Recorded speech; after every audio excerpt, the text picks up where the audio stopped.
السلام علیکم ورحمۃ اللہ وبرکاتہ۔ ناظرین، آپ دیکھ رہے ہیں بن کعب اسٹوڈیو۔ میں ہوں آپ کا میزبان محمد حنزلہ حسان۔ آج ہمارے ساتھ جو شخصیت موجود ہیں یہ راقی ہیں اور بہت سارے جنات کا یہ علاج کر چکے ہیں الحمدللہ۔ پاکستان میں جیسا کہ ہر دوسرا بندہ یہی کہتا پھر رہا ہے جی مجھے کسی نے کچھ کر دیا، مجھے کسی نے کچھ کر دیا، جبکہ بالخصوص نوجوان طبقہ محنت خود نہیں کرتے اور کہتے ہیں نہیں ہمارے رشتہ داروں نے ہمارے اوپر جادو جنات کروا دی ہیں۔ تو ہم نے انہی کے لیے یہ خاص پوڈ کاسٹ کا اہتمام کیا۔ ہمارے ساتھ موجود ہیں علی ظفر بھائی۔ السلام علیکم سر۔ وعلیکم السلام ورحمۃ اللہ وبرکاتہ۔ سر کیسے ہیں آپ؟ اللہ کا شکر الحمدللہ ٹھیک سر ٹھاک۔ ممنون ہوں آپ کا، آپ نے ہمیں ٹائم دیا۔ اللہ آپ کو برکت دے۔ آمین آمین۔ سب سے پہلے یہ بتائیں، نماز چھوڑنا یا نماز کو ترک کر دینا، اس کے اوپر جنات کا کیا اثرات ہوتے ہیں؟ دیکھیں جی، بسم اللہ الرحمن الرحیم۔ سب سے پہلے تو نبی صلی اللہ علیہ وسلم نے فرمایا کہ بین العبد و بین الکفر ترک الصلاۃ، بندے اور کفر کے درمیان جو چیز فرق کرنے والی ہے وہ نماز ہے۔ ٹھیک ہے۔ اور بے نماز کے اوپر تو سب سے زیادہ شیاطین مسلط ہوتے ہیں۔ اور اکثر لوگ یہ کہ اب اسی سوال سے آگے ایک سوال نکلے گا کہ عیسائی نماز نہیں پڑھتے، جی یہودی نماز نہیں پڑھتے، تو ان کے اوپر تو جنات نہیں ہوتے۔ جی جی۔ تو یہ ذہن میں رکھیں کہ سب سے زیادہ وہ آلریڈی ان چیزوں میں مبتلا ہیں۔ ٹھیک ہے۔ کیونکہ شیاطین نے ان کو ان کے معاملات خوبصورت بنا کے دکھائے ہوئے ہیں، اس میں مبتلا ہیں۔ ٹھیک ہے۔ اور اسی حوالے سے ہمارے ایک استاد ہیں سعودی عرب میں، شیخ محمد رمضان ان کا نام ہے۔ وہ کہتے ہیں کہ جو شخص یہ سمجھتا ہے کہ وہ بے نماز ہے، یعنی وہ نماز نہیں پڑھتا، اور وہ اپنے دن اور رات اللہ کے احکامات کے بغیر وہ گزار سکتا ہے، تو یقیناً اس سے بڑا جاہل کوئی نہیں ہے، اس سے بڑا کم علم انسان کوئی نہیں ہے کہ وہ اللہ کے نازل کردہ احکامات سے مبرہ بھی ہو جائے اور وہ کہے کہ جی میں اپنی ایک سکون کی زندگی گزار سکتا ہوں۔ تو اس لیے جو بے نماز ہے، شیاطین اس کے ساتھی ہیں، اس کے ساتھ رہیں گے۔ وہ کوئی اس کے اوپر جادو نہ بھی کروائے تو وہ آلریڈی وہ شیاطین کے ساتھ بالکل مبتلا ہے۔ بالکل ٹھیک ہے، بالکل۔ اچھا مجھے یہ بتائیں علی بھائی، بعض لوگ جو اہل توحید ہونے کا دعویٰ بھی کرتے ہیں اور کرتے رہے ہیں، جی ٹھیک ہے، وہ آج کل ایک ایسا معاملہ ہمارے سامنے آیا کہ وہ کہتے ہیں جی ہم جنات کے ذریعے علاج کرتے ہیں، جی روحانی علاج کرتے ہیں جنات کے ذریعے۔ جی جی۔ سب سے پہلے مجھے یہ بتائیں اس کے بارے میں، اس کی حقیقت کیا ہے؟ اور اسی کا دوسرا پہلو یہ ہے سوال کا کہ جو آپ علاج کر رہے ہیں اس کی شرعی حیثیت کیا ہے؟ بالکل صحیح ہے۔ دیکھیں جی، نبی صلی اللہ علیہ وسلم کے پاس بھی جو ہے نا وہ ایک خاتون آئی۔ انہوں نے کہا کہ یا رسول اللہ صلی اللہ علیہ وسلم، میرے بچے کے اوپر جو ہے وہ جن مسلط ہے۔ ٹھیک ہے جی۔ اور سب سے پہلی تو یہ اس چیز سے یہ کلیریفائی آپ کو ہو جانا چاہیے، آپ کو یہ کلیئرٹی ہو جانی چاہیے کہ انسان کے جسم میں جن داخل ہو سکتا ہے۔ یہ بڑا اہم سوال ہے کہ کیا جن داخل ہو سکتا ہے کہ نہیں ہو سکتا، اور اگر ہو سکتا ہے تو اس کے انسان کے جسم سے اس کو کیسے الگ کیا جائے گا۔ جی ٹھیک ہے۔ بعض روایات میں یہ بیان کیا گیا ہے کہ یہ حدیث ضعیف ہے۔ بعض نے اس کو بطور دلیل جو ہے وہ اس کو لیا ہے کہ نبی صلی اللہ علیہ وسلم نے فرمایا ہے کہ ان الشیطان یجری من ابن آدم کمجری الدم، ابن آدم کے جسم میں شیطان ایسے دوڑتا ہے جیسے اس کا خون دوڑتا ہے۔ اچھا جی۔ اور دوسرا یہ ہے کہ بعض لوگوں نے جب مان لیا کہ بھی ہاں داخل ہو سکتا ہے، تو اب اس کو نکالا کیسے جائے، انسان کے جسم سے اس کو الگ کیسے کیا جائے؟ تو اس کے لیے دو طریقہ کار ہیں۔ ایک ہے جو اللہ اور اللہ کے رسول صلی اللہ علیہ وسلم کے ہاں قابل قبول ہے، اس کو کہیں گے ہم الرقیہ الشرعیہ، یعنی شرعی دم کے ذریعے۔ اب شرعی دم جو ہے نا، اس کے اصول، احکامات، اس کے لوازمات یا اس کی شرائط کیا ہیں، یہ ایک بڑی تفصیل سیر حاصل اس کے اوپر بحث کی جا سکتی ہے۔ ٹھیک ہے جی۔ مختصر میں آپ کو یہ بتا دوں کہ اس میں رقیۃ الشرعیہ میں جنات سے مدد لینے کا تصور بھی نہیں کیا جا سکتا۔ مطلب آپ کہہ رہے ہیں کہ جنات سے مدد لینے کا بھی تصور نہیں، تصور کیا ہی نہیں جا سکتا۔ ابن باز رحمہ اللہ کی کتاب الجان کے اندر ایک بڑا تفصیلی سبجیکٹ موضوع ہے استعانہ بالجن، یعنی جنات سے مدد لینا اور پھر لوگوں کا علاج کرنا۔ ٹھیک ہے۔ تو اس میں واضح طور پہ انہوں نے ایسے لوگوں کے متعلق یہ کہا ہے کہ جو استعانہ بالجن کے قائل ہیں اہل توحید بھی ہوں, جی اور یہ کیسے ممکن ہے کہ وہ اہل توحید بھی ہوں اور قائل بھی ہوں استعانہ بالجن کے, تو استعانت باللہ وہ کدھر جائے گی؟ بالکل بالکل, استعانت باللہ کدھر جائے گی؟ کیا اللہ کے رسول صلی اللہ علیہ وسلم کی مدد کے لیے اللہ تعالیٰ نے جنات کو بھیجا تھا یا فرشتوں کو؟ فرشتوں کو. بالکل. کوئی ایک دلیل ہمیں ایسی نہیں ملتی کہ اللہ تعالیٰ نے جنات کی جماعت کو بھیجا ہو نبی صلی اللہ علیہ وسلم کی مدد کے لیے. مختلف ادوار میں, مختلف جنگوں میں, جہاں بھی ہمارے سامنے جو دلائل آئے ہیں یا حدیث میں ہمیں جو واقعات ملتے ہیں, ایون قرآن کریم میں بِأَلْفٍ مِّنَ الْمَلَائِكَةِ مُرْدِفِينَ, تو وہ جو الف من الملائکہ وہ کیا تھے؟ فرشتے تھے نا, وہ جنات تو نہیں تھے. تو آج کے دور میں جو لوگوں نے یہ کہا, چونکہ میرا یہ خیال ہے کہ یا تو لوگوں کی ذہنی کیفیات کو سمجھتے ہوئے لوگوں نے کہا جی ہم جنات کی مدد سے علاج کرتے ہیں, تو پھر آپ میں اور جادوگر میں کوئی فرق نہیں ہے. اچھا جی, یہ بڑی واضح دلیل ہے. بالکل ٹھیک ہے. کیوں؟ اگر کوئی صاحب یعنی امام مسجد ہے, صاحب ممبر و محراب ہے, جی جی, اور ممبر و محراب پہ کھڑے ہو کے قل هو اللہ احد کی صدائیں بھی بلند کرتا ہے, اور ایک طرف کہتا ہے کہ اللہ تعالیٰ کی مدد اتر آئی, اللہ تعالیٰ نے مدد کی, تو آپ دوسری طرف اگر یہ دعویٰ اس چیز کے دعوے دار ہیں, تو پھر آپ میں اور کسی ساحر میں, جادوگر میں کوئی فرق نہیں ہے. کیوں؟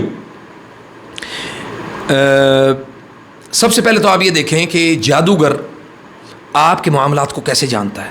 ٹھیک ہے. اس کے پاس تو غیب کا علم نہیں ہے. بالکل. اہل توحید کا سب سے بڑا دعویٰ یہ ہے کہ ہم یہ مانتے ہیں کہ اللہ کے علاوہ کسی کو بھی غیب کا علم نہیں ہے. بالکل ٹھیک ہے. تو جو جادوگر ہے وہ آپ کے معاملات کے اوپر کیسے باخبر ہے؟ بالکل ٹھیک ہے. وہ باخبر اس لیے ہے کہ آپ کے اوپر موجود ہمزاد یعنی قرین, جو آپ کے ساتھ قرین اللہ تعالیٰ نے مقرر کیا ہے, اس قرین کا تعلق آپ کی ذات کے ساتھ ہے. وہ آپ کے پیدا ہونے سے آپ کے اس دنیا سے رخصت ہونے تک وہ آپ کے ساتھ رہے گا. ایون آپ کی قبر پر بھی وہ بیٹھا رہے گا. اچھا جی. اور قیامت کے دن اللہ تعالیٰ اس کو آپ کے ساتھ جمع کرے گا. ٹھیک ہے. اور جیسا کہ صحیح حدیث موجود ہے, القرین من ملائکہ وقرین من الشیطان, ایک ملائکہ میں سے ہے یعنی فرشتوں میں سے ایک قرین ہے اور ایک جنات میں سے ہے. نبی صلی اللہ علیہ وسلم سے پوچھا گیا یا رسول اللہ کیا آپ کے ساتھ بھی تھے؟ فرمایا ہاں میرے ساتھ بھی تھے. اللہ نے ان کو میرے تابع کر دیا, وہ مجھے برائی کا حکم دے ہی نہیں سکتا. بالکل ٹھیک ہے. اچھائی کا حکم دے گا, یعنی وہ اللہ نے ان کو نبی صلی اللہ علیہ وسلم کے تابع کر دیا. بالکل ٹھیک. اب اگلا جو یہ تھا کہ جو لوگ اس چیز کے دعوے دار ہیں, صاحب ممبر و محراب, اہل توحید اور اس تمام تر معاملات میں, تو اس میں ان کا یہ دعویٰ کرنا صراحتاً اور واضح طور پہ یہ کفر ہے. اللہ اکبر. یہ میں بہت بڑی بات کر رہا ہوں, یہ کہ یہ واضح طور پہ ان کا یہ کہنا کہ ہم جنات سے مدد لیتے ہیں. تو پھر نبی صلی اللہ علیہ وسلم نے جو ایک صحابی کو یہ کہا تھا کہ اذا استعنت فاستعن باللہ, تو جب بھی مدد مانگے تو اللہ سے مدد مانگ. مجھے اس فیلڈ میں تقریباً 17 سال ہو گئے. اچھا جی. 16-17 سال ہو گئے. آج تک بفضل اللہ کے حکم سے ہم نے کبھی بھی کسی, بہت سارے مریضوں کے اندر جو جنات ہیں وہ حاضر ہو کے یہ بات کرتے ہیں, ان کی زبان سے کلام کرتے ہیں, اور مریض کو بعد میں پتہ نہیں ہوتا کہ اس نے کیا بات کی ہے. ہمارے پاس بے شمار اس کے ریکارڈنگز بھی ہیں, اس کے پروف بھی ہیں. وہ جنات کہتے ہیں کہ ہم آپ کی مدد کریں گے, آپ ہمیں بتائیں کہ ہمارے ذمے کیا کام ہے.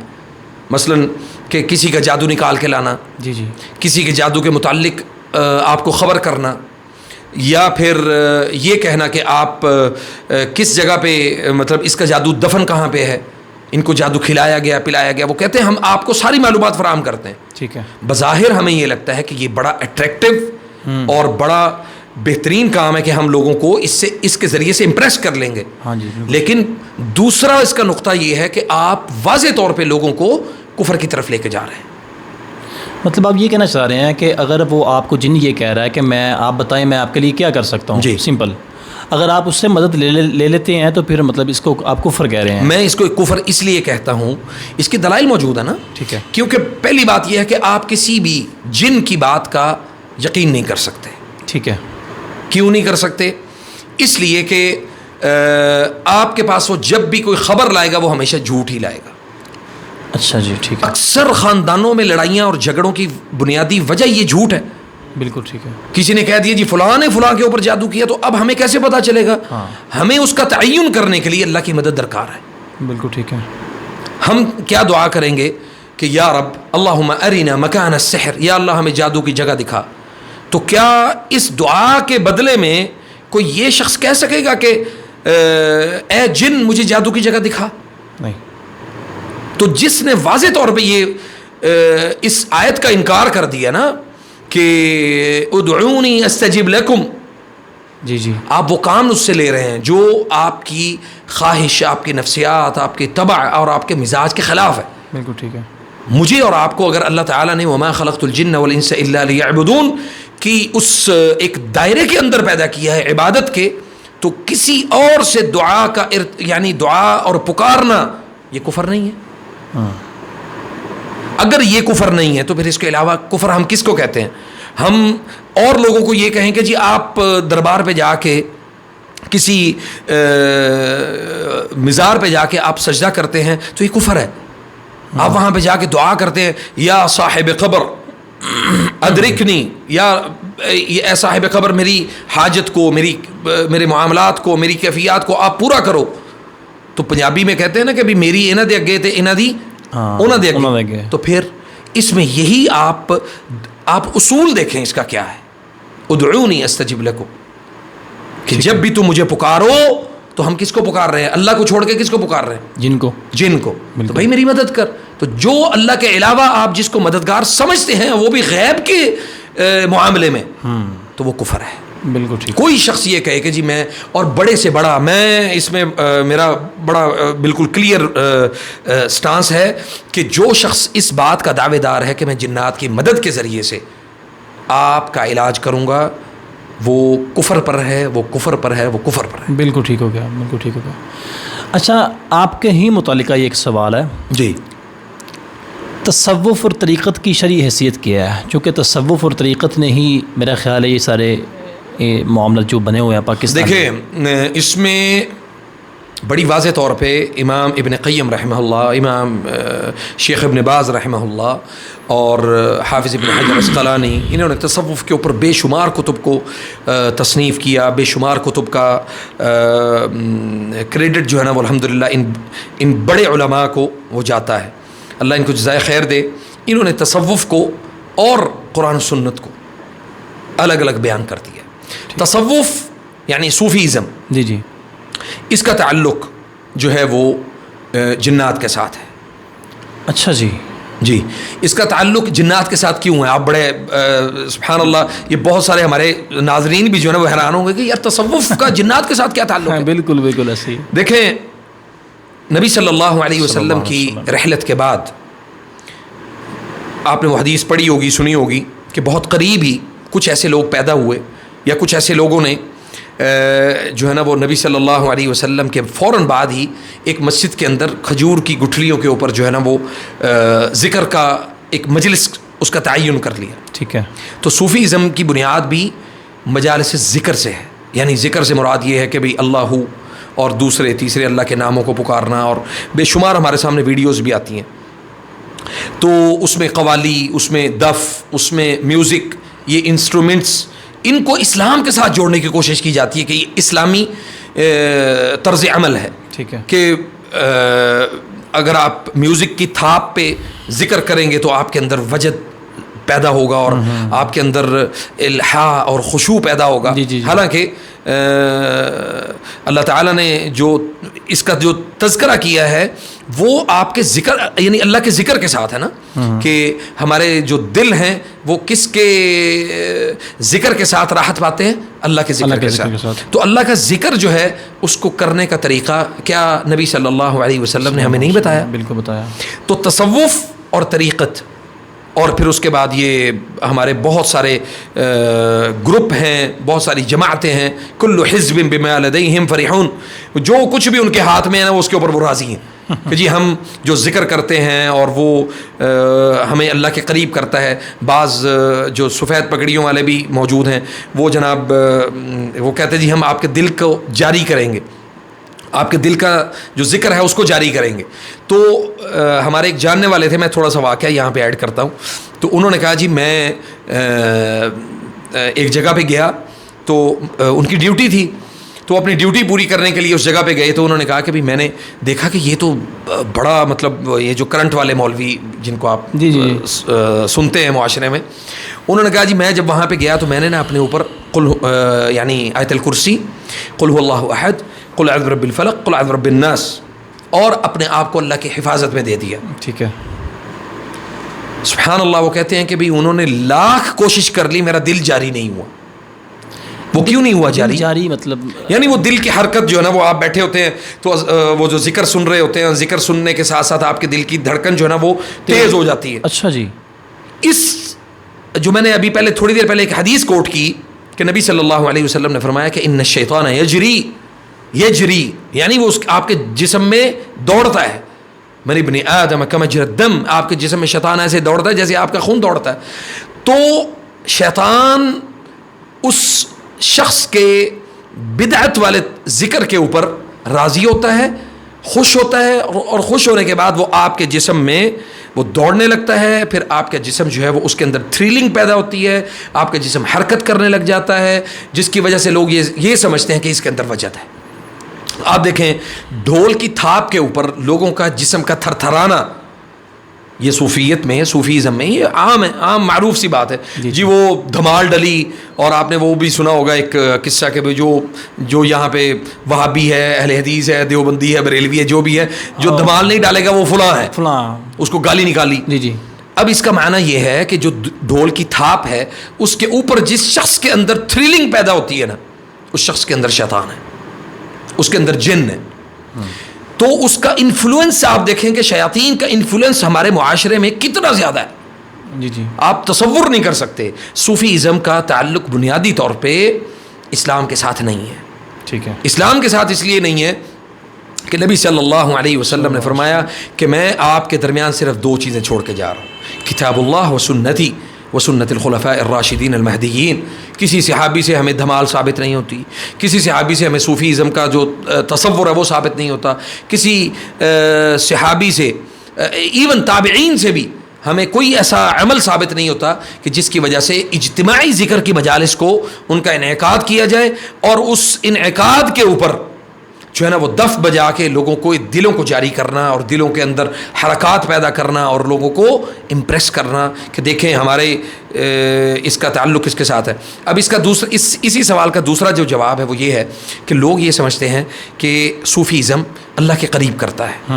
وہ اللہ کے قریب نہیں کرتا, وہ اللہ سے دور کرنے کے لیے ایک بہترین مذہب ہے, بہترین دین ہے.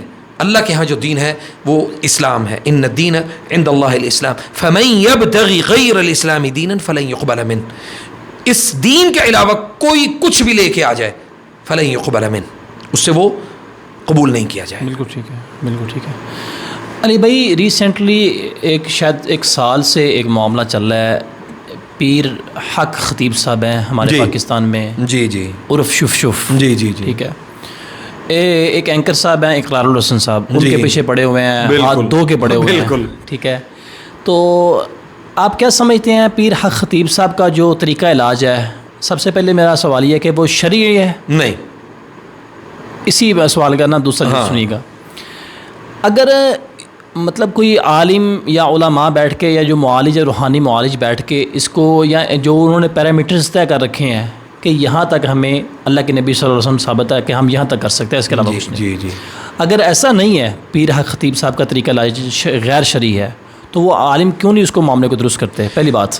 جی. دوسری بات یہ ہے کہ اقرار الحسن صاحب جو ان کے پیچھے پڑے ہوئے ہیں, وہ کس بیس پہ پڑے ہوئے ہیں کہ نہ وہ عالم ہے, نہ وہ مفتی ہے, نہ کوئی کچھ اور ہیں, کہ مطلب ان کو کیا, ان کے پاس کیا اتھارٹی ہے کہ وہ کہیں کہ یار یہ جو کر رہا ہے یہ تو بالکل غیر شرعی کر رہا ہے؟ بالکل صحیح ہے. ٹھیک ہے, ذرا اس کو ایکسپلین کیجیے. میں تھوڑا سا مفصل ہوگا جواب, 3 حصوں میں ہے. جی. پہلا اس کا یہ ہے کہ حق خطیب کیا شرعی علاج کرتا ہے, تو اس کا میں نے آپ کو جواب دیا ہے کہ وہ بالکل غیر شرعی علاج کرتا ہے. ٹھیک ہے. غیر شرعی علاج سے مراد یہ ہے کہ وہ معالج نہیں ہے, نہ وہ معالج ہے, نہ وہ عالم ہے, نہ وہ مفتی ہے, نہ وہ کوئی امام ہے. آپ اسلامک پوائنٹ آف ویو سے اللہ اور اللہ کے رسول صلی اللہ علیہ وسلم کے نقطۂ نظر سے آپ ان کو کسی بھی اسٹیج پہ یا کسی بھی اسٹیٹس پہ آپ ان کو کھڑا نہیں کر سکتے. ٹھیک ہے. دوسری بات یہ ہے کہ اقرار الحسن نے ان کا پیچھا کیا, وہ ریٹنگ کے لیے کیا, وہ ویورشپ کے لیے کیا, واللہ عالم اس بندے کی نیت کیا تھی. لیکن جو کام ہمارے علماء کو کرنا چاہیے تھا وہ اقرار الحسن نے کیا ہے. بہت بڑی بات. جو کام ہمارے علماء کا تھا, ہمارے علماء نے, دیکھیں ممبر اور محراب یہ واقعات کے لیے نہیں ہے. ممبر اور محراب جو ہے نا وہ اس چیز کے لیے نہیں ہے کہ آپ جو ہے نا وہ وہاں پہ واقعات اور قصے اور کہانیاں بیان کر کے لوگوں کو جمعہ پڑھائیں اور لوگوں کو ایمان کی شرائط اور لا الہ الا اللہ کی شرائط اور توحید کی شرائط وہ تو آپ بتاتے ہی نہیں لوگوں کو, وہ آپ صرف جی معذرت. دیکھیں آپ نے یہ بات کہی کہ اقرار الحسن صاحب نے جو کام کیا وہ علماء کا کام تھا. ٹھیک ہے, یہاں تک میں بات مان گیا ہوں. نعوذ باللہ العیاذ باللہ نقل کفر نباشد. کیا آپ سمجھتے ہیں کہ اللہ تعالیٰ اتنے کمزور ہو چکے ہیں کہ نعوذ باللہ ایسے لوگ مصلی پہ کھڑے ہو جاتے ہیں یا ایسے لوگ ممبر رسول پہ کھڑے ہو جاتے ہیں اور اللہ تعالیٰ ان کو برداشت کر رہے ہیں؟ دیکھیں اس کا بڑا زبردست اس کا جواب جو ہے نا وہ میں آپ کو بتا سکتا ہوں کہ یہاں پہ پاکستان میں خاص طور پہ علماء بہت کم ہیں جو دیانتداری کے ساتھ کام کر رہے ہیں. اچھا جی. بہت کم علماء ہیں جو دیانتداری کے ساتھ اخلاص کے ساتھ کام کر رہے ہیں. اخلاص ہماری شرط تھی, الا للہ الدین الخالص. ٹھیک ہے. تو کیا اللہ تعالیٰ کو اخلاص لوگوں کا نظر نہیں آ رہا؟ نعوذ باللہ, اللہ کو سب پتہ ہے, اللہ کے علم میں ہے کہ کون خالص ہے کون خالص نہیں ہے. جو مبتلا ہیں اس میں ایون علماء بھی مبتلا ہیں. میں اس میں یہ سمجھتا ہوں کہ بعض علماء بعض لوگ, دیکھیں مجھے بات کرنے میں اس لیے کوئی خوف اور کوئی ڈر اس لیے نہیں ہے کہ میں آپ کے سامنے قرآن اور سنت کی, اللہ اور اللہ کے رسول صلی اللہ علیہ وسلم کی بات کر رہا ہوں. کوئی شک نہیں ہے, نو ڈاؤٹ کہ ہمارے علماء اس پر بہت محنت کر رہے ہیں. ٹھیک ہے, کام کیا بہت سارے علماء نے, لیکن جس طرح سے ہمیں ضرورت تھی ان چیزوں سے, ان فتنوں سے نبرد آزما ہونے کی اور ان سے لڑائی کرنے کی, اس طرح سے میں سمجھتا ہوں وہ کام نہیں کیا گیا. علماء نے کام نہیں کیا. علماء نے ویسے کام نہیں کیا. کیوں نہیں کیا؟ کیونکہ بیشتر علماء خوف اور فتنے کے ڈر سے اپنے آپ کو ان معاملات میں داخل ہی نہیں کرتے. ہمیں ہماری ضرورت تھی کہ ہم ان کے خلاف بات کرتے, ہماری ضرورت تھی کہ ہم ان لوگوں کے متعلق اس طرح کے خطبات دیے جاتے, ہماری ضرورت تھی کہ ہم لوگوں کو اویئر کرتے. اب دیکھیں نبی صلی اللہ علیہ وسلم نے جب یہ حدیث سنائی کہ سب سے پہلے اللہ تعالیٰ نے جو جہنم کی آگ کو بھڑکانا ہے وہ کس سے بھڑکانا ہے؟ ایک عالم سے. ایک عالم سے. جاہل سے تو کہیں تذکرہ نہیں کیا. بالکل ٹھیک ہے. اگر ایک عالم بات کرنے میں گھبرائے گا یا بات کرنے میں اس کو ڈر اور خوف محسوس ہوگا تو وہ عالم کی کرسی کو چھوڑ دینا چاہیے. سر کیسے وہ کرے, مجھے یہ بھی بتائیں نا. ایک عالم جو آپ بات کر رہے ہیں کہ یہ علماء کا کام تھا, وہ کیسے کام وہ کرے جب ایک عالم اس ایسے فتنے کو نمایاں کرتا ہے یا عیاں کرتا ہے تو ان کے پاس جو فتنہ ہے ان کے پاس اتنی اتھارٹیز ہیں, ان کے پاس ایسے لوگ موجود ہیں کہ وہ راتوں رات اس کو اٹھاتے ہیں اور ان کی اچھی خاصی مرمت کرتے ہیں اور اگلے دن وہ گھر ہوتے ہیں اپنے اور کہتے ہیں کہ یار میں آپ کو بتاتا ہوں اس کا جو ہے نا وہ اس کے پیچھے دیکھیں. پاکستان ایک ایسا ملک ہے, ظاہر اس میں علماء اتنے اسٹرانگ نہیں ہیں. میں اسی پر آ رہا ہوں. پاکستان ایک ایسا ملک ہے جہاں پہ ہر شخص کا ایک اپنا دائرہ کار ہے. جی جی. اس کی اپنی ایک زندگی گزارنے کا اس کا ایک اپنا ایک تصور ہے. اب یہاں پہ ہوتا کیا ہے کہ لوگ یہ سمجھتے ہیں سبحان اللہ کہ لوگ یہ سمجھتے ہیں کہ علماء نے اس کے اوپر محنت نہیں کی, علماء نے اس کے اوپر کام نہیں کیا. میں یہ سمجھتا ہوں کہ علماء نے اس کے اوپر جو کام کیا ہے وہ پر اثر کیوں نہیں تھا؟ اقرار الحسن عالم دین تو نہیں ہے؟ نہیں, بالکل نہیں ہے نا. اقرار الحسن جو ہے وہ کوئی مفتی اعظم بھی نہیں ہے. بالکل نہیں ہے. اللہ نے اس سے کون سا کام لیا اتنا بڑا کہ جو لوگوں کو اویئرنیس آ گئی؟ اس کی ایک بڑی وجہ یہ تھی کہ ہم نے جدید علماء نے جدید ٹیکنالوجی کا استعمال کرنا بند کر دیا. اس کے اوپر ہم نے فتوے لگانے شروع کر دیے. ہاں جی. انہی چیزوں کے اوپر ہمارے فتوے سب سے زیادہ موجود ہیں کہ جی آپ نے موبائل نہیں پکڑنا, آپ نے ان چیزوں. دیکھیں عرب میں نا ایک جملہ استعمال کیا جاتا ہے کہ جوالک, یہ تیرا موبائل ہے, یخدم الاسلام ام یہدم الاسلام, یخدم الاسلام ام یہدم الاسلام, یا اس سے اسلام کی خدمت کر لو یا اس سے اسلام کی عمارت کو منہدم کر دو. ہم کیا کرتے ہیں, ہم نے اس سے کام لیا, کوئی نہیں لیا.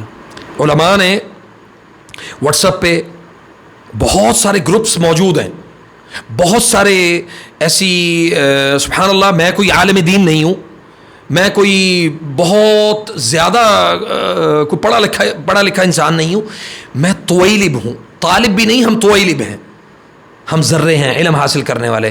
اگر ہم یہ کام کر سکتے ہیں, لوگوں کو اویئرنیس دے سکتے ہیں, لوگوں کے اوپر محنت کر سکتے ہیں, لوگوں کے پیچھے جا کے ان کے عقائد کی اصلاح کر سکتے ہیں, تو ایک منبر رسول پہ کھڑے ہو کے امامت اور خطابت کے منصب پر فائز ہو کے علماء یہ کام کیوں نہیں کر سکتے؟ ہم تو چھوٹا سا کام کر رہے ہیں نا.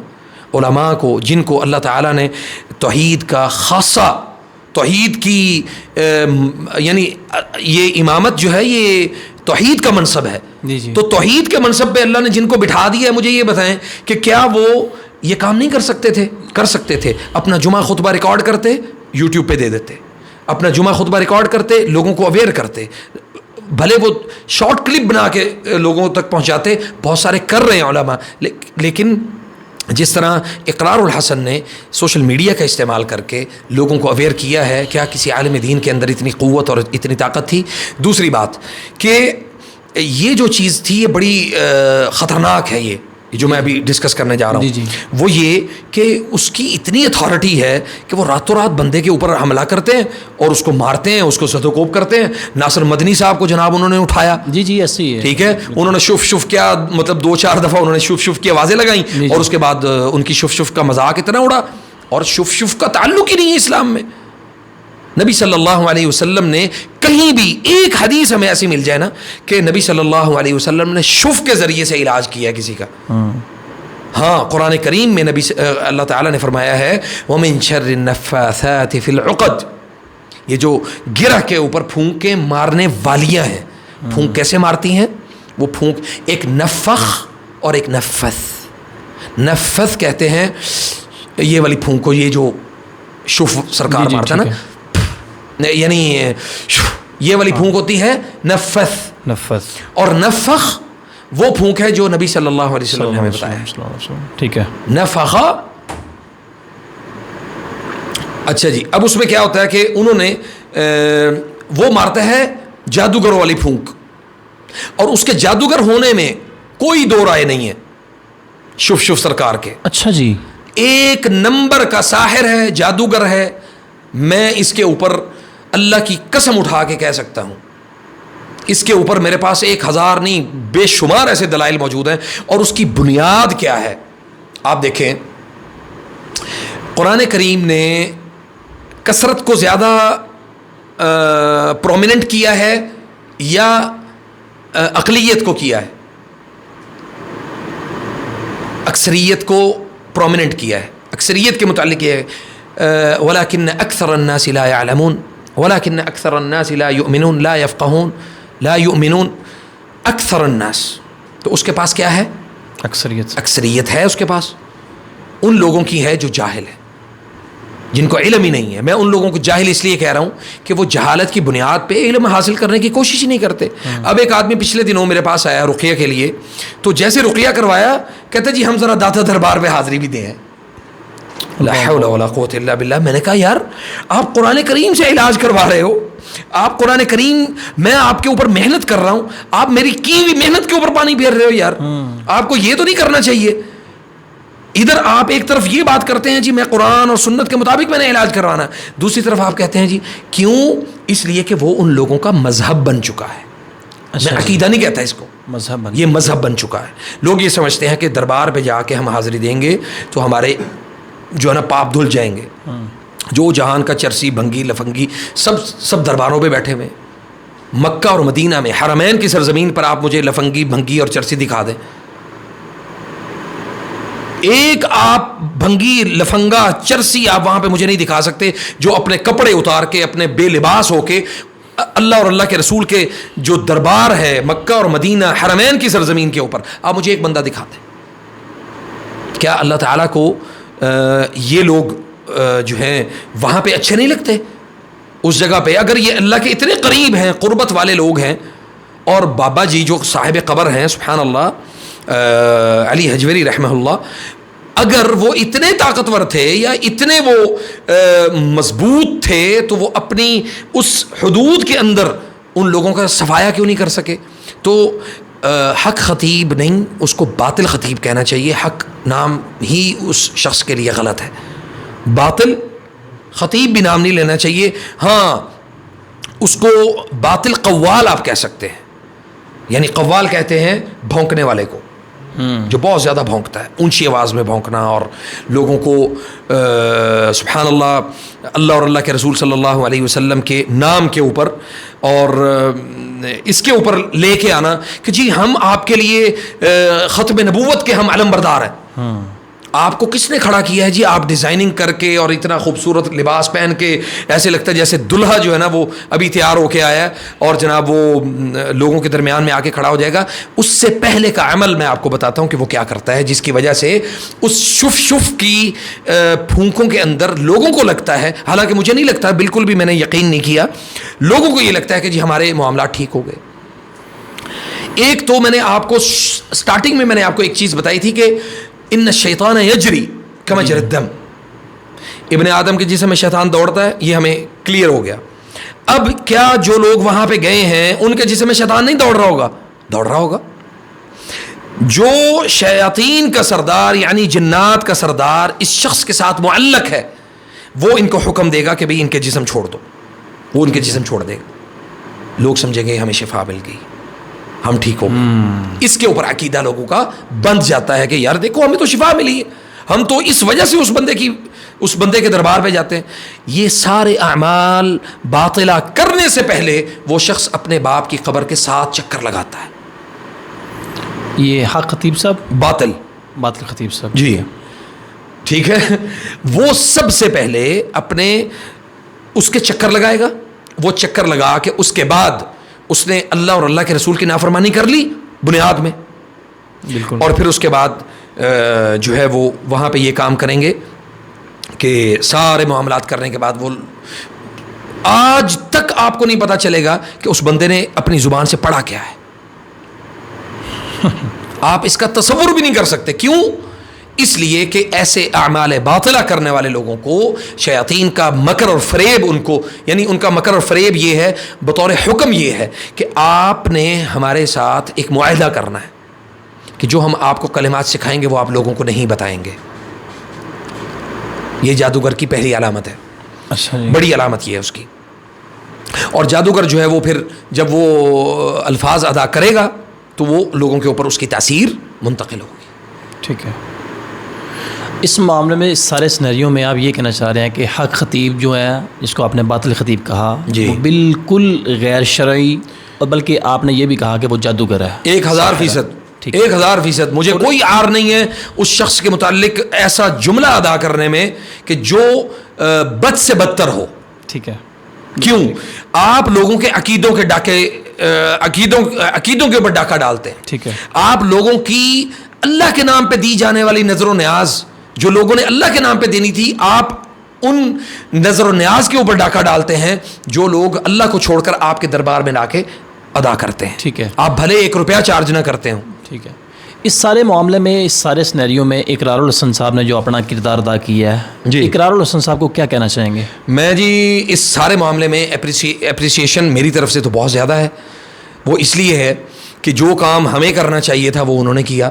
ٹھیک ہے. اور دوسرے نمبر پہ اس کے اوپر میں ان کو ایک نصیحت بھی کرنا چاہوں گا، کیونکہ نبی صلی اللہ علیہ وسلم نے فرمایا کہ الدین نصیحہ، دین خیر خواہی کا نام ہے. جی.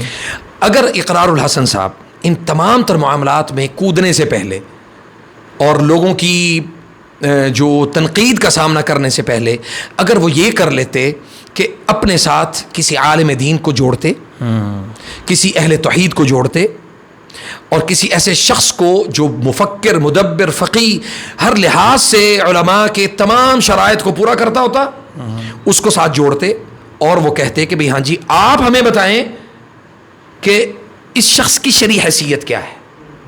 پھر شاید ان کی بات میں اور تقویت ہوتی. بالکل ٹھیک ہو گیا. اور وہ لوگوں سے سوالات کرنے سے پہلے, اپنی ویورشپ کو بڑھانے سے پہلے یہ بات ضرور کرتے کہ میں یہ کام کرنے جا رہا ہوں اور ہم علماء کی ایک ٹیم کو لے کے جائیں گے.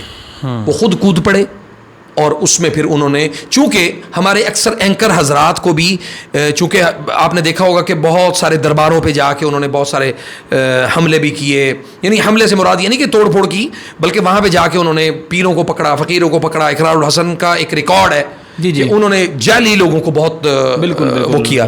لیکن ہمیشہ سے میں جب بھی ان کی ویڈیوز دیکھتا رہا تو میرا یہ خیال تھا کہ یہ کبھی نہ کبھی اپنے ساتھ ایسے لوگوں کو ضرور اپنی ٹیم کا حصہ بنائیں گے جن کو علم ہو کہ کیا ہم جن لوگوں کو یہ ثابت کرنے کے لیے جا رہے ہیں کہ یہ لوگ جادوگر ہیں, یا یہ لوگ جعلی ہیں, یا یہ لوگوں کے اموال اور عزتوں کے ڈاکے, یعنی ان کے اوپر ڈاکہ ڈال رہے ہیں, تو کم از کم علماء کی اس میٹنگ کے اندر علماء وہ کلیریفائی کرتے کہ ہاں جی یہ بندہ کیسا ہے, یہ بندہ کیسا ہے. سر میرا ویسے اس میں اپنی ایک اوپینین ہے جی کہ اقرار الحسن صاحب نے اتنا اچھا کام کیا یا جس لیول پہ جا کام کر دیا ہے, میرا یہ ماننا ہے کہ مجھے یہ لگتا ہے, میں ان کے بارے میں حسن ظن یہ رکھتا ہوں جی کہ انہوں نے ایسا ضرور کیا ہوگا, کیونکہ وہ نہ مفتی ہیں, نہ کوئی عالم ہے, نہ کوئی ایسے ہیں, جسٹ ایک اینکر ہے. لیکن ساتھ لے کے جانا نا ان کا ضروری تھا, شاید آف دی ریکارڈ جو ہے نا وہ ایسا, جب آپ آن دی ریکارڈ کر سکتے ہیں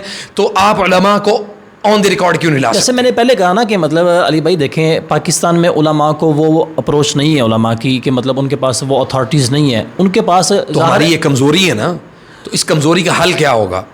دیکھیں اس کمزوری کا حل یہ ہوگا کہ ہمارے جو قانون بنانے والے ادارے ہیں یا قانون کی امپلیمنٹیشن کرنے والے ہمارے جو ادارے ہیں, یہ ان کی ذمہ داری ہے کہ جہاں پہ آپ کو اس طرح کے لوگ ملیں آپ ایک لائسنس جاری کریں, آپ ایک ان کی اتھینٹسٹی کا آپ کے پاس ایک پروف ہونا چاہیے, آپ کے پاس ان کا ریکارڈ ہونا چاہیے اداروں کے پاس. ٹھیک ہے. اور اگر وہ اداروں کے پاس ان کا ریکارڈ ہی نہیں ہے تو مجھے یہ بتائیں کہ بھائی لوگوں کے عقائد اور ایمان اور معاملات کا ذمہ دار کون ہے؟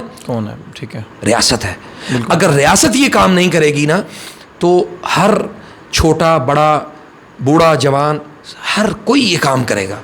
ریاست کی ذمہ داری یہ تھی کہ جہاں آپ نے لوگوں کے اموال, لوگوں کی جانیں, لوگوں کے معاملات کی حفاظت کا ذمہ اللہ نے آپ کے ذمہ لگایا نا, تو آپ کے ذمہ یہ تھا کہ آپ لوگوں کے ایمان اور عقیدے کی حفاظت بھی کرتے. تو ہمارے ادارے یہ کام نہیں کرتے, جس کی وجہ سے یہ ہر شخص یہاں پہ ایمان مفصل کی فصلیں لے کے بیٹھا ہوا. ایسے ہی آپ نے بالکل ٹھیک ہے. اس کے اوپر مطلب باتیں کرنا چاہیں تو بہت ساری باتیں ہیں کہ پاکستان میں یہ جو ادارے یا جو حکمران ہیں ان کا علماء کے ساتھ جو ان کا کردار ہے وہ بالکل زیرو سے بالکل کسی سے ڈکا چھپا نہیں ہے. بس وہ اس میں یہ ہے کہ بھی جہاں پہ جو گدی نشین دیکھتے ہیں وہ جا کے ہمارے اداروں کے لوگ ہی ان کے سامنے ڈھیر ہو جاتے ہیں. جی ایسے ہی ہے. تو اسی وجہ سے آپ کے اندر اتنا کانفیڈنس ہونا چاہیے. سبحان اللہ, میں نے گلف میں, عرب میں, دبئی, امارات, بحرین, قطر, سعودی عرب, میں نے بہت ساری جگہوں پہ میں نے رقیہ کیا ہے. وہاں پہ مختلف مجالس میں انفرادی طور پہ, اجتماعی طور پہ میں نے بہت سارے وہاں پہ کیا. اب آپ دیکھیں کہ الحمدللہ ثم الحمدللہ میں اتنے کانفیڈنس کے ساتھ یہ بات کر رہا ہوں کہ اگر میں وہاں پہ عرب میں رقیہ کرتا ہوں تو مجھے یہ 100% تحفظ حاصل ہے کہ میں غیر شرعی عمل نہیں کر رہا. لیکن میں تمام یہاں پہ درباروں کے, تمام یہاں پہ جو بڑے گدی نشین ہیں ان کو اور تمام عاملوں کو یہ میں چیلنج کرتا ہوں آپ کے توسط سے کہ وہ میرے ساتھ چلیں سعودی عرب اور ہیئت العامہ المعروف, یعنی جو شرعی معاملات کی کمیٹی ہے اس کے سامنے جا کے میرے ساتھ انٹرویو دیں, اور اگر وہ ساحر ہوئے, جادوگر ہوئے, تو ان کو وہیں پہ دھر لیا جائے گا. بالکل ٹھیک ہے. ان کو پاکستان نہیں آنے دیا جائے گا. بالکل ٹھیک ہے. یہ پاکستان ہی ایسی سرزمین ہے جہاں پہ آپ لوگوں کا ایمان بھی لوٹ سکتے ہیں, عزت بھی لوٹ سکتے ہیں, یہاں پہ آپ لوگوں کے عقائد بھی لوٹ سکتے ہیں, آپ کچھ بھی کر سکتے ہیں یہاں پہ. اور دوسرے ممالک میں ایون میں صرف سعودی عرب کی یا گلف کی بات نہیں کر رہا, میں آپ کو یورپ کی بھی بات بتا دیتا ہوں. یورپ میں بھی اگر کوئی ایسا شخص پایا جائے کہ جو غیر شرعی امور کے اوپر کام کر رہا ہے, لوگوں کو مجمع لگاتا ہے اور لوگوں کو جمع کر کے یہ سارے معاملات کرتا ہے, تو اس کا بھی یہی حال ہوگا جو سعودی عرب میں ہوگا. بالکل ٹھیک ہے. ٹھیک ہے علی بھائی, آپ ماشاءاللہ ایک کامیاب راقی ہیں, تو کامیاب اللہ کرنے والا انشاءاللہ. الحمدللہ آپ نے کافی سارے لوگوں کا علاج کر رکھا ہے اور اللہ تعالیٰ نے آپ کو کامیابی بھی دی ہے اس میں, الحمدللہ. ٹھیک ہے. اچھا, روحانی معالج, مطلب آپ جیسے جو علاج کرتے ہیں, روحانی معالج کو مطلب کن کن مشکلات کا سامنا کرنا پڑتا ہے؟ سب سے پہلی تو 2-3 کنفیوژنز ہیں اس حوالے سے, وہ میں کلیئر کر دوں. میری جب شادی ہوئی نا, تو شادی کے کوئی 5-6 مہینے تک نا میں مطلب اولاد کی خوشخبری سے محروم تھا. اچھا جی. تو میرے ذہن میں یہ انڈیلا گیا یہاں پہ ہمارے پاکستان میں ہی لوگوں نے کہ بھائی جو جنات اور جادو کا علاج کرتا نا اس کے ہاں اولاد نہیں ہوتی. اچھا جی.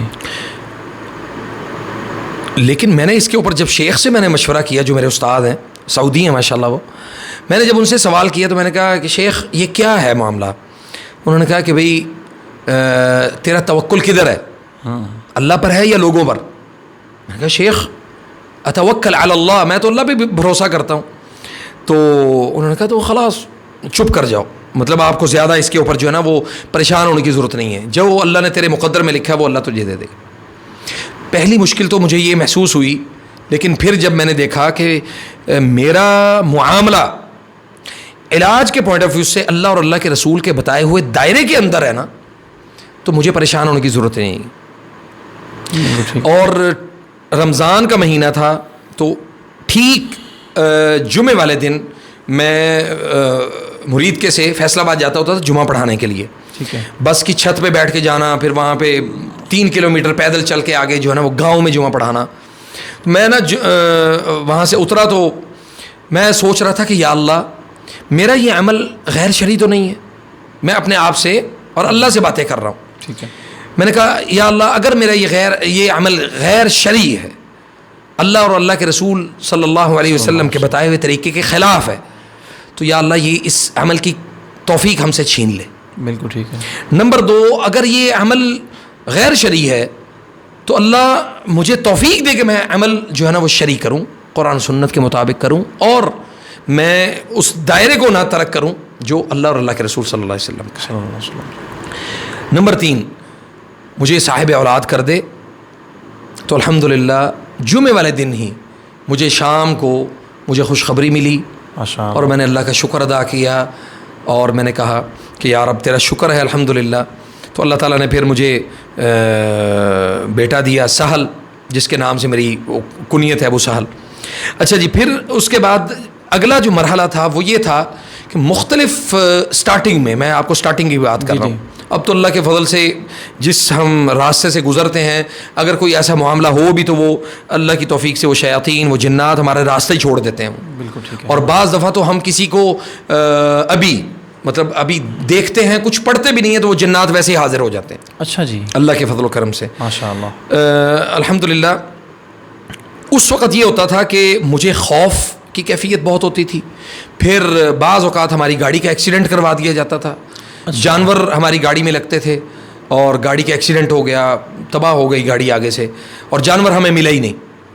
اللہ. اور اسی طرح بعض ایسی عاملہ عورتیں, خاص طور پہ عملیات کرنے والی عورتیں جو ہے نا وہ ہماری دشمن بن گئیں, کہ جو وہ عمل کرتی تھیں 2-2 ڈھائی لاکھ روپے لیتے تھے لوگوں سے اس کا عملیات کرنے کا, جادو کروانے کا, اور یہ وہ. تو سبحان اللہ, ہم نے پھر یہ کیا کہ علاج ہم نے جب شروع کیا, اللہ نے اس کو صحت کاملہ دے دی, تو اس کے بعد یہ ہمارے سامنے یہ چیزیں آئیں کہ وہ جو جادوگر جس نے جادو کیا تھا نا, وہ جادوگر ہمارا مخالف ہو گیا. اس جادوگر نے پھر ہمارے اوپر مختلف طریقوں سے حملے کرنے شروع کر دیے. ایک دفعہ کا میں واقعہ بیان کر دوں کہ دوپہر میں ہمارے پاس ایک بچے کو لایا گیا فیصل آباد سے ہی، تو وہ جل چکا تھا بچہ نا، پانی گر گیا اس کے اوپر. ہم اس بچے کو ایمرجنسی میں، رقیہ تو ہم نے بعد میں کرنا تھا، ایمرجنسی میں ہم اس کو لاہور لے گئے، غالباً میو ہاسپٹل. تو میں میو ہاسپٹل پہنچا تو اس بچے کو ہم نے ایڈمٹ کروایا. ایڈمٹ کروا کے میں باہر نکلا تو مجھے کلاٹ جو ہے نا، وہ بلڈ جو کلاٹ ہوتا ہے وہ میرے جسم میں سے نکلا وہ باہر، اور اتنا بڑا خون کا لوتھڑا تھا. پھر ہمیں پتہ چلا بعد میں کہ اس بچے کو مارنے کے لیے جس شخص نے سحر کیا تھا، اس شخص کا سحر اتنا زیادہ جادو، اتنا زیادہ طاقتور تھا کہ جو معالج اس کو ہاتھ ڈالتا وہ بھی مر جاتا ساتھ ہی. اللہ اکبر. تو الحمدللہ اللہ تعالیٰ نے اس بچے کو صحت دے دی. 3-4 مہینے لگے اس کے اوپر محنت کرنے میں، لیکن اس کا جو پہلا مطلب اس کا جو سائن آیا ہمارے سامنے وہ یہ تھا. اچھا علی بھائی، مجھے یہ بتائیں، بلکہ ہمارے ناظرین کو یہ بتائیں کہ روحانی معالج کو کن پیرامیٹرز میں رہنا چاہیے یا کن اخلاقی اصول میں پابند رہنا چاہیے کہ ہم یہاں تک رہیں گے، یہاں تک شرعی ہے، اس کے بعد غیر شرعی ہے؟ ہاں دیکھیں، ڈپینڈ کرتا ہے کہ مریض کی کیفیت کیا ہے. ٹھیک ہے. بعض مریض جیسے اللہ تعالیٰ نے فرمایا نا کہ وَكَانَ الْإِنسَانُ عَجُولًا، انسان کیا ہے؟ جلد باز ہے، عجلت پسند ہے. ہمارے ہاں اکثر ایسے لوگ آتے ہیں، جی آپ نے آج دم کیا، ہم شام کو ٹھیک ہو جائیں یا اسی لمحے ٹھیک ہو جائیں. کانسیپٹ مجموعی طور پہ لوگوں کا یہ ہے کہ دم کریں تو بندہ اسی وقت کھڑا ہو جاتا ہے. ٹھیک ہے. یہ ہمارا کانسیپٹ ہے.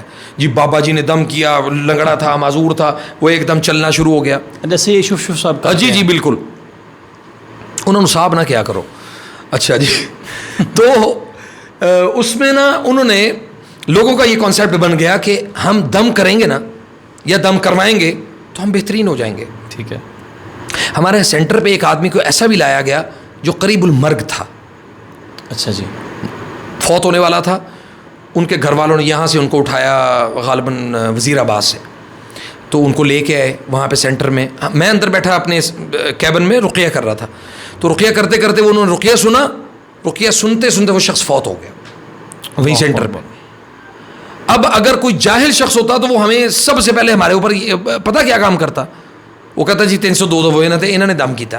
اور الحمدللہ وہ صاحب توحید تھے اور ان کو علم میں تھا کہ شاید ایسا ہو سکتا ہے، لیکن ان کے گھر والوں کی بہت زیادہ پریشر کی وجہ سے وہ ان کو لے کے وہاں پہ آئے ہمارے پاس. دیکھیں اس کا جو تعلق ہے سب سے پہلے الشفاء من عند اللہ. بالکل ٹھیک ہے. شفا اللہ کے پاس ہے. بالکل ٹھیک ہے. راقی، معالج، عامل، ساحر، کسی کے پاس کچھ بھی نہیں ہے.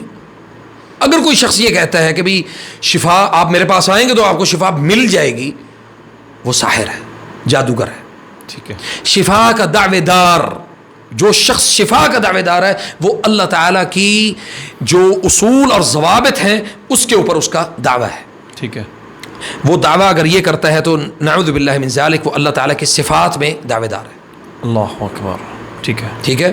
تو لوگ گارنٹیاں دے رہے ہوتے ہیں. ہاں جی. جی ہم گارنٹی دیتے ہیں، گارنٹی دے کے 24 گھنٹے میں کام ہو جائے گا، کالی ماتا آپ کا کام کر دے گی، نیلی ماتا آپ کا کام کر دے گی، نعوذ باللہ.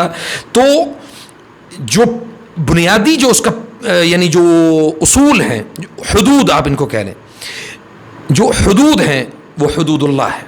ومن يتعد حدود اللہ فقد ظلم نفسہ. ٹھیک ہے. جس نے اللہ کی حدود سے انحراف کیا اس نے اپنے نفس کے اوپر ظلم کیا. ٹھیک ہے. نبی صلی اللہ علیہ وسلم نے منع فرمایا من علق تمیمۃ فلا اتم اللہ. جو تمیمہ لٹکائے اس کی مراد پوری نہیں ہوگی. جو تعویذ لٹکائے اس کی مراد پوری نہیں ہوگی. بالکل ٹھیک ہے. من علق تمیمۃ شیئا او شیئا فقد اشرک. اس نے شرک کیا جس نے تمیمہ لٹکایا. اسی طرح نبی صلی اللہ علیہ وسلم نے ان تمام ایسے اعمال باطلہ سے اللہ کے نبی صلی اللہ علیہ وسلم نے ہمیں منع فرمایا. اس کے بدلے میں، اس کے عوض میں نبی صلی اللہ علیہ وسلم نے ہمیں دعائیں سکھائیں. ٹھیک ہے. آپ واش روم جاتے ہیں دعا پڑھ کے جاتے ہیں، باہر آتے ہیں دعا پڑھتے ہیں، سوتے ہیں دعا پڑھتے ہیں، اٹھتے ہیں دعا پڑھتے ہیں، کھانا کھاتے ہیں دعا پڑھتے ہیں. بنیادی طور پہ یہ سارے پیرامیٹرز، یہ حدود نبی صلی اللہ علیہ وسلم نے ہمیں بتا دی. ٹھیک ہے. کہ آپ یہ دعا، یہ اعمال صبح سے شام تک، سونے تک، ایون شادی شدہ حضرات اپنی بیوی سے جمع کے وقت بھی دعا پڑھتے ہیں. جب دعا پڑھتے ہیں تو شیاطین ان کے رزق میں مداخلت نہیں کر سکتا. علی بھائی میرا سوال یہ تھا کہ روحانی معالج کو کن پیرامیٹرز میں رہنا چاہیے، میرا سوال یہ تھا، میں یہ تھوڑا سا ایکسپلین سمجھ گئے. اچھا جی، اس میں یہ ہے کہ پہلا بنیادی جو اصول ہے وہ صبح و شام کے اذکار لازمی کرے گا وہ. ٹھیک ہے. نمبر 2، قرآن کریم کے ساتھ دوام حاصل کرے گا، مستقل اس کو قرآن کریم کے ساتھ جڑے رہنا چاہیے. نمبر 3، اپنا لازمی بنیادی طور پہ اس کو صدقہ جو ہے نا وہ روزانہ کی بنیاد پہ دینا چاہیے. یہ معالج کی بات کر رہے ہیں. معالج کی. ٹھیک ہے. نمبر 4، اللہ کی حدود کے اندر رہتے ہوئے لوگوں کے ساتھ معاملہ کرے. ٹھیک ہے. الدین، ہاں نا جی وہ ایک الگ چیپٹر ہے. وہ اللہ کی حدود کے اندر رہتے ہوئے وہ علاج کرے گا. اب یہاں پہ ایک سوال پیدا ہوتا ہے کہ بھی جو روحانی معالج ہے عرب میں جو ہم نے دیکھا ہے ان کے جو بنیادی جو اصول ہیں وہ یہ ہیں کہ وہ راقی گلوز پہنتے ہیں. ٹھیک ہے. دم کرنے سے پہلے. ٹھیک ہے. اور پھر اس کے بعد جو خواتین ہیں وہ اپنے محرم کے ساتھ آئیں گی، محرم کے بغیر وہ علاج نہیں کر سکتی. ٹھیک ہے. نمبر 3، محرم کے بغیر وہ کسی راقی کے پاس جاتی نہیں. ٹھیک ہے. یہاں پہ تو خواتین اپنے خامدوں سے چھپ چھپا کے جو ہے نا وہ پہنچی ہوتی ہیں عاملوں کے پاس. بالکل. اس کے بعد یہ ہے کہ معالج کا خواتین کو ٹچ کرنا یہ ایک اس کی خاص ایک لمٹ ہے، اس کا ایک تعین کیا جائے گا کہ کب راقی جو ہے وہ اس کو ٹچ کر سکتا ہے. وہ کب کر سکتا ہے؟ وہ اس وقت جب خاتون یعنی اپنے آپے سے باہر ہو، اس کے اوپر حاضری بھی شدید ہو اور مسلسل اس کیفیت میں مبتلا ہو اور اس کے پاس کسی اور ایسے شخص کا حل موجود نہ ہو، تو وہ محرم کی موجودگی میں اس کے محرم کے وہاں پہ، یعنی بعض تو محرم سبحان اللہ وہ بڑی خوف میں مبتلا ہوتے ہیں، تو محرم کی موجودگی میں جسم کے خاص پوائنٹس ہیں، یعنی کندھوں میں ہے، سر میں ہے، یا ہاتھوں کے اندر کچھ پوائنٹس ہیں، ٹانگوں کے اندر کچھ پوائنٹس ہیں، معدے کے اوپر کچھ پوائنٹ ہیں، تو ان پوائنٹس کے اوپر شیاطین کی گرہ ہوتی ہے. اچھا جی. ان گرہ کو کھولنے کے لیے جو معالج ہے، راقی ہے، وہ اس حد تک اس کو ٹچ کر سکتا ہے. بالکل ٹھیک ہوگا. اس میں کوئی قباحت نہیں ہے، کیونکہ اگر ایک عورت اپنے آپریٹ کے لیے کسی غیر محرم ڈاکٹر سے آپریٹ کروا سکتی ہے زندگی بچانے کے لیے، تو زندگی کو بچانے کے لیے ایک راقی جو ہے نا وہ اس لمٹ تک جو ہے نا وہ معاملہ کر سکتا ہے، لیکن محرم کی موجودگی میں اس کی شرط ہی ہے. بالکل ٹھیک ہوگا. بالکل ٹھیک ہے. اچھا علی بھائی یہ بتائیں، یہ آج کل ہمارے ہاں پاکستان بلکہ اوور آل پوری دنیا میں شاید یہ ہو رہا ہے کہ جدید ٹیکنالوجی ہے جی، ٹھیک ہے، کمروں کے ساتھ اٹیچ واش روم ہے جی، اس بارے میں ذرا آپ کیا کہنا چاہیں گے؟ اس کے اوپر بنیادی طور پہ دیکھا جائے تو مسئلہ تو کوئی نہیں ہے. ٹھیک ہے. ہمارے ہاں تو یہ کانسیپٹ ہے کہ بھی اٹیچ واش روم ہو تو جنات جو ہے نا وہ گھروں کا پیچھا نہیں چھوڑتے. فزیکلی مطلب اگر آپ دیکھیں کہ بھی بعض لوگ جو ہے نا وہ ان معاملات میں مبتلا ہوتے ہیں، جن گھروں کے اندر شیاطین کی کثرت ہو، عامر البیت اسے بولتے ہیں، جو شیاطین گھروں میں مسلط ہوں، تو وہ زیادہ تر ان واش رومز کے اندر ہی رہتے ہیں. ٹھیک ہے. ٹھیک ہے. تو اٹیچ واش روم ایک وجہ ضرور ہے کہ جس میں جنات اور شیاطین گھروں میں کثرت کے ساتھ داخل ہوتے ہیں اور ان کا مسکن جو ہے نا وہ واش روم ہوتا ہے، ان کا مسکن جو ہوتا ہے وہ واش روم ہوتا ہے. اب مسئلہ یہ ہے کہ یہاں پہ ہمارے پاس بڑی کنجکشن ہے، تنگ جگہ ہیں، تو لوگ اپنے واش روم کہاں پہ بنائیں؟ تو اس میں پھر یہ ہوگا کہ ایک ان کو وایا رکھنا چاہیے جس کے اندر یعنی اپنا واش روم اور اپنے کمرے کا تھوڑا وایا رکھ کے اپنے آپ کو پاکیزہ کر کے پھر اپنے رومز میں وہ واپس آئیں. بالکل ٹھیک ہے. علی بھائی بندش، جی، محبوب آپ کے قدموں میں، ہاں، اس میں کیا صداقت ہے؟ دیکھیں جی، بندش سبحان اللہ یہ ہمارے ہاں ایک بڑا مزاحیہ سا، خاص طور پہ کراچی میں تو میں نے بہت کوئی دیوار ایسی نہیں دیکھی جس کے اوپر یہ نہ لکھا ہو. بہت سارے ایسے جو عامل ہیں، یہ ایک ہے سائیکلوجیکل ایک لفظ ہے جس کے اوپر آپ یہ کہہ سکتے ہیں کہ بنیادی طور پہ چونکہ ہر انسان کو ضرورت ہے معاملات کی، چیزوں کی، تو ہم کیا کریں گے جی، وہ جو مثال کے طور پہ جی میرا کاروبار بند ہو گیا، ہاں جی، وہ بھاگے گئے، عامل نے اسے فوراً کہہ دیا جی توڑی بندش ہے جی.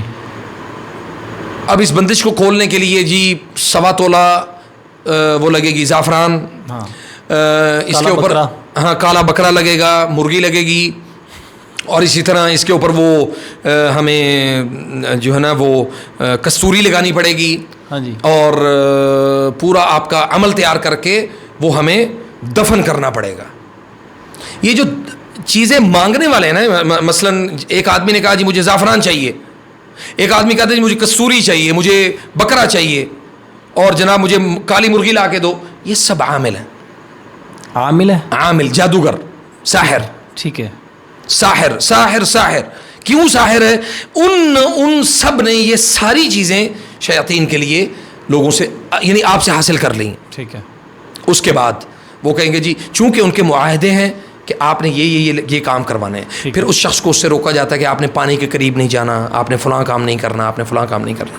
تو بات ہو رہی تھی ہماری بندش کی. تو بندش عربی میں اسے بولتے ہیں السحر السلاسل. یہ باقاعدہ ایک جادو ہوتا ہے، جادو ہوتا ہے. سحر السلاسل یعنی لوگوں کے سلاسل بولتے ہیں زنجیر کو. ٹھیک ہے، تو آپ کے معاملات کے اوپر زنجیر لگا دینا، سیل کر دینا اسے، یہ شیاطین کر سکتے ہیں. اچھا جی، ہاں اس کے اوپر ان کو اللہ تعالیٰ نے اتنی قوت دی ہے. وہ کیسے دی ہے؟ یہ ایک بڑی یعنی سیر حاصل اس کا جواب ہے. بعض لوگوں کی تعطیل الزواج یعنی شادی میں رکاوٹ کا جادو ہو گیا، جی جی، اسی طرح معاملات میں رکاوٹ کا جادو ہو گیا. یہ رکاوٹ بندش یہ بنیادی طور پہ یہ ایک ہی پیرامیٹر میں یوز ہوں گے یہ الفاظ. ٹھیک ہے.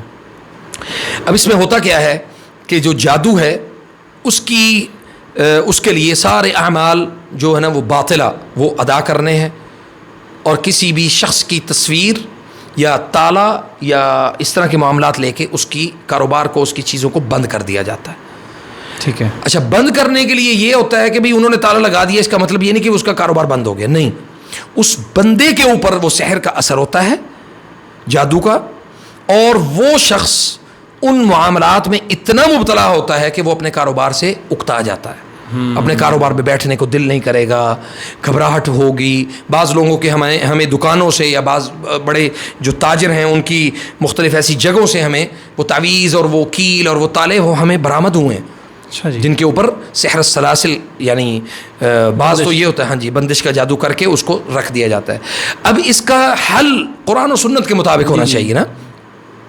اس کا حل نبی صلی اللہ علیہ وسلم نے ہمیں بتایا ہے کہ سب سے پہلے تو صبح شام کے اذکار، اور فرمایا کہ جو شخص لا الہ الا اللہ وحدہ لا شریک لہ لہ الملک ولہ الحمد وہو علی کل شیء قدیر 100 مرتبہ صبح شام پڑھ لے، اس کے اوپر جادو اثر نہیں کرتا. بالکل ٹھیک ہے، ٹھیک ہے، یہ میرا عقیدہ ہے، بالکل ٹھیک، ہم سب کا عقیدہ ہے. ایز اے مسلم نبی صلی اللہ علیہ وسلم نے ہمیں یہ سمجھا دیا کہ آپ کا یہ عقیدہ ہونا چاہیے. بالکل ٹھیک ہے. اس کے بعد اگلا جو مرحلہ آتا ہے وہ یہ آتا ہے کہ اب درمیان میں ہمیں کیسے پتہ چلے گا کہ ہماری رکاوٹ کھل گئی ہے؟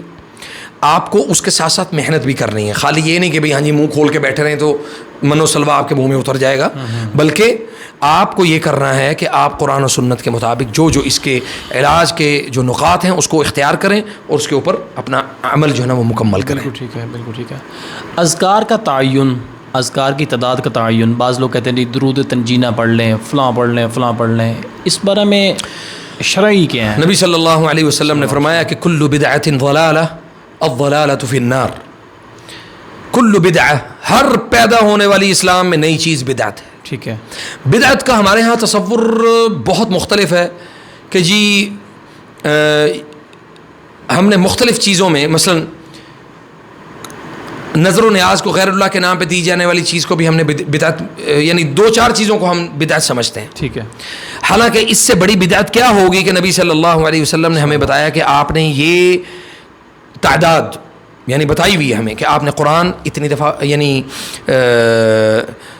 میں اس کی مثال دیتا ہوں کہ اقرأوا سورة البقرہ فإن أخذها برکہ وترکها حسرہ، کہ اقرأوا سورة البقرہ، اس میں کہیں بھی تعداد کا تعین نہیں ہے کہ سورة البقرہ کو پڑھو.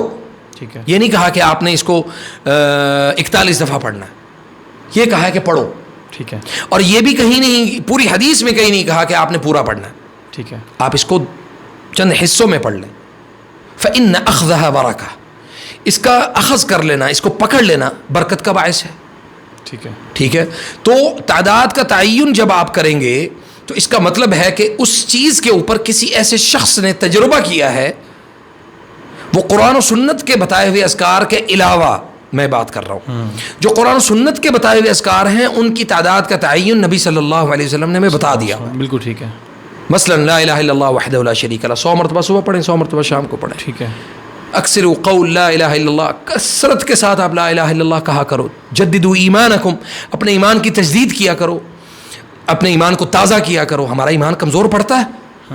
ہمارا ایمان جو ہے وہ بہت سارے معاملات میں, مثلا ہم نے کوئی دنیا داری معاملات میں ہم داخل ہوئے, ہمارا ایمان کمزور پڑا, فوراً اپنے ایمان کی تجدید کرے, لا الہ الا اللہ کثرت سے پڑھنا شروع کر دے.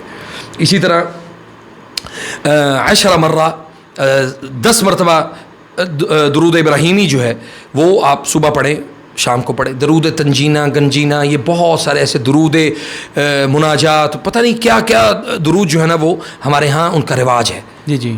نبی صلی اللہ علیہ وسلم نے کسی بھی ایسے درود کے متعلق ہمیں نہیں بتایا کہ جو درود ابراہیمی کے علاوہ.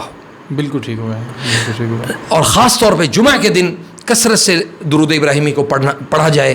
اور جمعہ کے دن دعاؤں کی قبولیت کا جو وقت ہے وہ عصر اور مغرب کے درمیان سلف صالحین کے مطابق. ویسے تو جمعہ کے دن کوئی بھی گھڑی ہو سکتی ہے, لیکن اکثر علماء نے یہ کہا کہ آپ جمعہ کے دن دعاؤں کا تعین کریں عصر اور مغرب کے درمیان, سورج کے غروب ہونے سے پہلے بیٹھ جایا کریں.